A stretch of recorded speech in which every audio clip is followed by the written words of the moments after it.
আসসালামু আলাইকুম ভিউয়ার্স। আশা করি সবাই ভালো আছেন, সুস্থ আছেন। তো দেশে বর্তমান পরিস্থিতিতে প্রায় 7 দিন যাবৎ ইন্টারনেট সংযোগ বন্ধ আছে সরকারি নির্দেশনা অনুযায়ী, এবং অনেক জায়গাতে ইন্টারনেটের যে মেন প্রোভাইডার অফিস আছে সেখানে আগুন দেওয়া সহ ভাঙচুর হয়েছে, যার কারণে সেগুলো এখনো ঠিক করা হয়নি, যে কারণে সারা বাংলাদেশে নেটওয়ার্ক সংযোগ বিচ্ছিন্ন। তো আমরা যারা অনলাইনে কাজ করে থাকি তাদের আসলে খুব খারাপ একটা সময় কাটতেছে, কারণ আমরা অল টাইম অনলাইনে থাকি এবং সেখানে আমরা রুজি রোজগার বা ইনকামের সোর্স একটা। তো সেটা যেহেতু এখন টোটালি বন্ধ আছে, সেহেতু আমরা আমাদের বায়ারদের সাথে বা অন্যান্য কারোর সাথে যোগাযোগ করতে পারতেছি না, এবং আমাদের সময়টা কিভাবে কাটতেছে সেটা আসলে আমরা জানি, বলে বোঝানোর মতো ভাষা নেই। সেক্ষেত্রে আবার কারফিউ বাহিরেও বের হয়ে তেমন একটা ঘোরাফেরা করা যাচ্ছে না। আবার বাসায় বসে যে ইন্টারনেট চালিয়ে একটু সময়টা টাইম পাস করবো এরকম সুযোগ সুবিধাও নয়। মানে বলতে গেলে এক প্রকার এখন মানে অশরীর একটা সময় কাটতেছে আমাদের।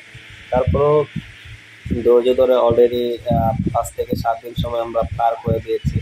আশা করি খুব দ্রুতই আমাদের আগের মতো অবস্থা হয়ে যাবে, ইন্টারনেট সেবা পেয়ে যাব। অলরেডি ইন্টারনেট ব্রডব্যান্ড ইন্টারনেট চালু করেছে সরকার। তো সেখানে শুধু ব্যবসায়িক খাতে যে অনলাইন মাধ্যমগুলো আছে সেগুলো এখন চলতেছে। আশা করি ফেসবুক, ইউটিউব, অন্যান্য যে আদার্স সাইটগুলো আছে সেগুলো আমরা খুব দ্রুত ব্যবহার করতে পারবো, সেই লক্ষ্যে কাজ করতেছে। আজকে আমাদের জুনাইদ আহমেদ পলক ভাই বলেছেন যে জানে না যে সে কবে নাগাদ ঠিক হবে, তবে খুব দ্রুতই ঠিক করার চেষ্টা করবে। কারণ আমরা জানি যে ইন্টারনেট ছাড়া কোনো কিছুই সম্ভব না, এবং এটা যতদিন বন্ধ থাকবে বাংলাদেশ ততই লসের সম্মুখীন হবে। কারণ সফটওয়্যার কোম্পানি থেকে প্রতিদিন হাজার মিলিয়নের উপরে ডলার ইনকাম আসে বাংলাদেশে। সো ইন্টারনেট ছাড়া এগুলা কোনোটাই সম্ভব না। আর যারা ফ্রিল্যান্সার আছে বা ইনফ্লুয়েন্সার, কন্টেন্ট ক্রিয়েটর যারা আছে তারা সম্পূর্ণ ডিপেন্ড করে ইন্টারনেটের উপর। এখন ইন্টারনেট যদি বন্ধ থাকে সেক্ষেত্রে তাদের সমস্ত কাজ টোটালি বন্ধ।